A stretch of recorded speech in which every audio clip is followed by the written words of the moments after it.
শ্রীমদ্ ভগবত গীতা ভগবান শ্রীকৃষ্ণের মুখনিসৃত বাণী। আপনারা হয়তো গীতা পড়েন বা পড়েছেন, কিন্তু কেউ যদি হঠাৎ করে আপনাদের জিজ্ঞাসা করে যে শ্রীমদ্ ভগবত গীতার মূল সার কি, তখন আপনারা হয়তো একটু ভাববেন এবং বিভিন্ন ভাবনা মাথার মধ্যে আসবে যে এত বড় গীতার মূল সার আমি কি বলবো।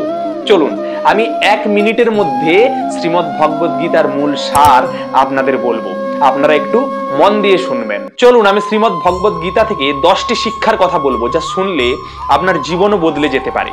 1. পরিবর্তনই সংসারের নিয়ম, প্রকৃতির নিয়ম। 2. কর্ম করে যাও, ফল ঠিকই আসবে। 3. কঠোর পরিশ্রমী সাফল্যের মূল চাবিকাঠি। 4. সত্য কখনোই চাপা থাকে না, তাই কখনো মিথ্যার আশ্রয় নিও না। 5. আত্মার কখনো জন্ম হয় না, মৃত্যুও হয় না, আত্মা হলো অমর। 6. নরকের রাস্তা 3টি, মিথ্যা, ক্রোধ এবং লোভ। 7. যা হয় ভালোর জন্যই হয়, তার পেছনে নিশ্চয়ই কোনো কারণ রয়েছে।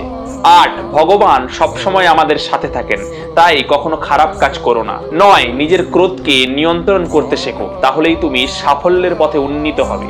10. নিজের ধর্মকে ভালোবাসতে শেখো, নিজের ধর্মকে রক্ষা করতে শেখো। আপনারা অনেকেই প্রশ্ন করেন যে আমাদের সনাতন ধর্মে আমরা কি পড়বো বা আমরা কোথা থেকে শুরু করব।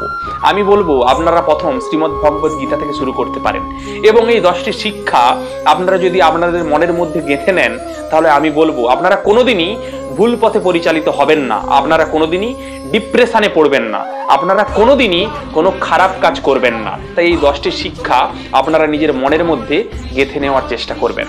সকলকে অনেক অনেক ধন্যবাদ। জয় শ্রীকৃষ্ণ, জয় শ্রীরাম, জয় সনাতন।